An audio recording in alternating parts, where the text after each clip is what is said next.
नमस्कार. आवाज महाराष्ट्राचा या कार्यक्रमात आपलं परत एकदा स्वागत. आपण बोलतो आहोत नवीन सरकारपुढे, देवेंद्र फडणवीस यांच्या सरकारपुढे कुठली आव्हानं येत्या काळामध्ये असणार आहेत. आता विजयभाऊ जावंद यांनी फार उत्तम काही प्रश्न मांडले शेतकऱ्यांचे, की ज्याच्यावर शॉर्ट टर्म किंवा लगेच उत्तरं निघतील अशातला काही प्रश्न नाही आहे. विजयभाऊ, परत एकदा तुमच्याकडे यायचं आहे. मी तुम्हाला जर असं विचारलं की आत्ता आपण ज्या काही 4-5 मुद्द्यांचा उल्लेख केला, त्यात देवेंद्र फडणवीस सरकारनं सत्तेवर आल्यावर सगळ्यात पहिल्यांदा कुठल्या प्रश्नाला हात घालणं आवश्यक आहे, तर तुम्ही काय सांगाल विजयभाऊ? यावेळेस विदर्भातली परिस्थिती आणि मराठवाड्यातली परिस्थिती कापूस आणि सोयाबीनची अत्यंत खराब आहे. मगाशी एका शेतकऱ्यांनी आणेवारीचा उल्लेख केला होता. मला असं वाटतं की देवेंद्र फडणवीसांसमोर हे फार मोठं आव्हान आहे की यावर्षी या भागात दुष्काळ जाहीर करावा लागणार आहे, या भागातली कर्जवसुली स्थगित करावी लागणार आहे आणि शेतकऱ्यांना प्रति एकर मागच्या सरकारने जसं अनुदान देऊन मदत दिली होती तशी अनुदानाची मदत जाहीर करावी लागणार आहे. आपल्या माध्यमातून मी गंभीर परिस्थिती सांगतो की शेतकरी हा पहिलेच. ठीक आहे, परत एकदा संपर्क त्याच्या बायकोनी महिला बचत गटातनं घेतलेला.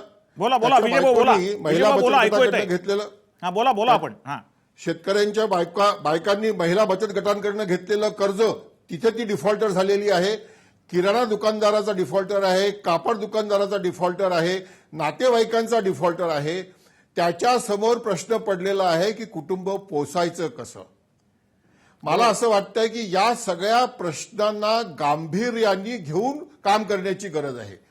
मी कर्जमाफी करा असं म्हणणार नाही, पण माझं असं मत आहे की आज नाही उद्या ज्याप्रमाणे तेलंगणा आणि आंध्राच्या नवीन मुख्यमंत्र्यांनी तिथे 1 लाख आणि 1.5 लाखाच्या कर्जमाफीची घोषणा केली आहे, ते पाऊल देवेंद्र फडणवीसांना आणि नरेंद्र मोदींना घ्यावं लागणार आहे. हा एक पहिला मुद्दा. दुसरा मुद्दा लॉंग टर्मचा आहे. मी म्हणून मगाशी जे म्हणत होतो की या महाराष्ट्रावर 3 लाख कोटीचं जर कर्ज आहे तर हे कर्ज कुणाकरता होतं? जर हे शहरीकरणाकरता होत असेल तर मग तुम्ही ग्रामीण भागाला न्याय कसा देऊ शकणार आहात?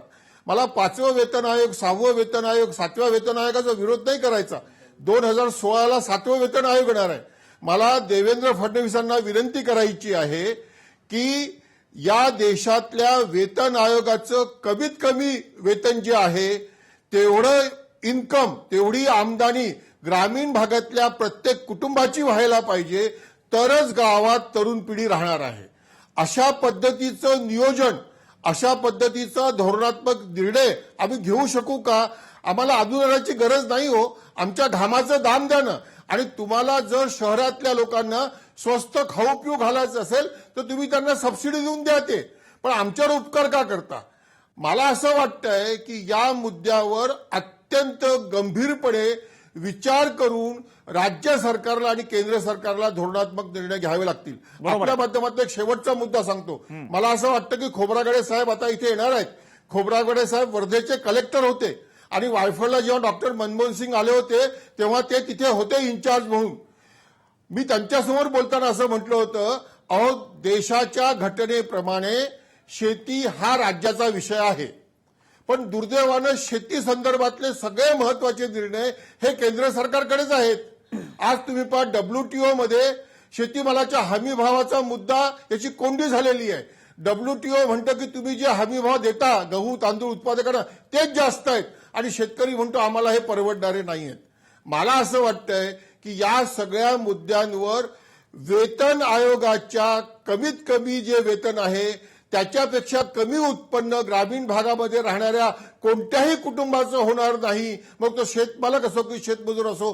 अशी जर मर्यादा आम्ही ठरवली नाही तर ग्रामीण भागामध्ये तरुण पिढी राहणार नाही आणि शहरं बकाल होतील आणि गाव ओसाड होतील. बरोबर आहे. फार महत्वाचे मुद्दे मांडले तुम्ही विजयभाऊ. मला परत चंद्रशेखर नेनेंकडे यायचे. अर्थतज्ञ नेने साहेब, आपल्याला आठवत असेल 95 ते 99 मध्ये जेव्हा युती सरकार होतं त्यावेळेला सिंचनाचे काही प्रश्न होते. 99च्या पाणी अडवायचं होतं कृष्णा खोऱ्याचं. त्यावेळेला कृष्णा खोऱ्यांनी कर्ज रोखे काढलेले होते. बरोबर.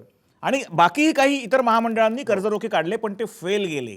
त्या कर्जरोख्यांमधनं परत पैसे परत करताना ज्यांनी कर्जरोखे घेतले सरकारच्या नाकीनो आले. मग काहीतरी उपाय काढून लोकांच्या तोंडाला पानं पुसण्याचे प्रकार झाले. आता तुम्ही मला सांगा की जे मुद्दे विजयभाऊंनी मांडलेले आहेत ते जर पूर्ण करायचे असतील, उदाहरणार्थ सबसिडी नको असं ते म्हणतायत, पण ऍट द सेम टाइम आस्थापनांवरचा खर्च ज्याचा संजीव साबळेंनी उल्लेख केला तो जो वाढत असेल, 6 पे नंतर आता परत 2-3 वर्षांनी 7 पे येणार आहे, त्याचे पैसे काहीतरी द्यायला लागतील, त्याचा तिजोरीवर भार पडणार आहे.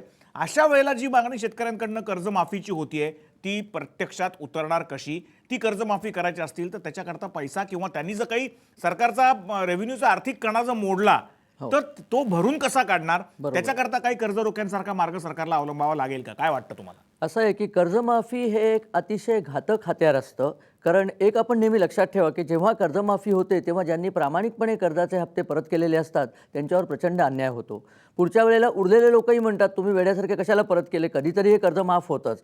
कर्जाचं डेफरमेंट हा कदाचित योग्य निर्णय असेल की माफ करायचं नाही, कालबद्ध पुढे ढकलायचं. कालबद्ध पुढे ढकलायचं, व्याजात थोडीशी सूट द्यायची, हे करायलाच लागेल कारण शेवटी मनुष्य जगवण्याचा प्रश्न आहे.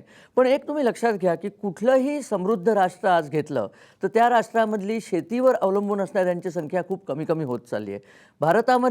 भारतात जर समृद्धी आणायची झाली आणि महाराष्ट्रात पर्टिक्युलरली तर शेतीवर जे अवलंबून आहेत, म्हणजे जावंदिया साहेबांनी कोरडवाहू शेतकऱ्यांचा अगदी योग्य उल्लेख केला, त्या अवलंबून असलेल्या लोकांची संख्या थोडी कमी करायला लागेल. मग कमी करायचं तर त्या हातांना काम काय द्यायचं? याचा अर्थ उद्योग वाढायला पाहिजेत.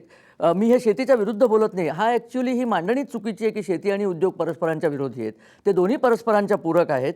उद्योग जर वाढायचे असले, कालच गडकरींनी, मला तुम्ही एका शॉर्ट टर्म मध्ये आपण आता बोलतो तर शॉर्ट टर्म मध्ये मला तुमच्याकडनं उत्तर अपेक्षित आहे. short की term आता दोन गोष्टी त्यांनी सांगितल्या, एक शॉर्ट टर्म आणि एक लॉंग टर्म. म्हणजे भाऊ तुमच्याकडे येतो, मला एक अर्धा एक मिनिट द्या.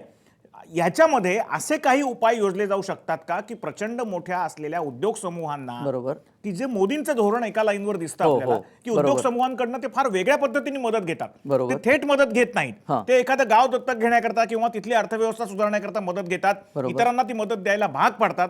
अशा प्रकारे महाराष्ट्रातल्या शेतकऱ्याची वाईट अवस्था सुधारण्याकरता फडणवीस सरकार काही करू शकतं का की जे देवेंद्र फडणवीसांना नरेंद्र मोदींच्या लाईनवर करणं शक्य आहे असं तुम्हाला काय वाटतं?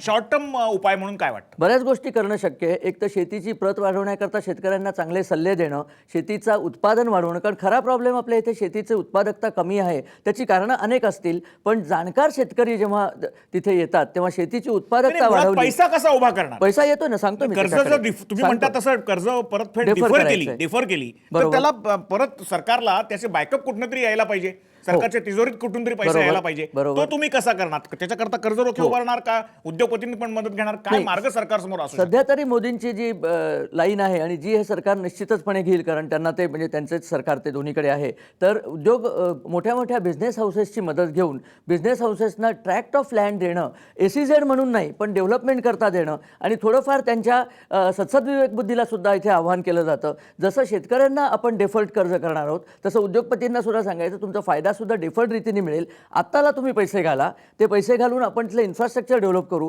एक मेजर प्रॉब्लेम अजून आपण इथे टचच केला नाही की महाराष्ट्रातलं इन्फ्रास्ट्रक्चर, देशातल्या अत्यंत हीन दर्जाचं इन्फ्रास्ट्रक्चर, मुंबई सोडून द्या, मुंबई पुणे नाशिक सोडलं तर महाराष्ट्राचं इन्फ्रास्ट्रक्चर हे बिहारपेक्षा सुद्धा वाईट आहे, आपल्याला सगळ्यांनाच माहिती आहे. नागपूरचा करायची अपवार असेल. आपण थोडं इन्फ्रास्ट्रक्चर नंतर येऊ. विजय भाऊंना काहीतरी तुमच्या मुद्द्यावर बोलायचं.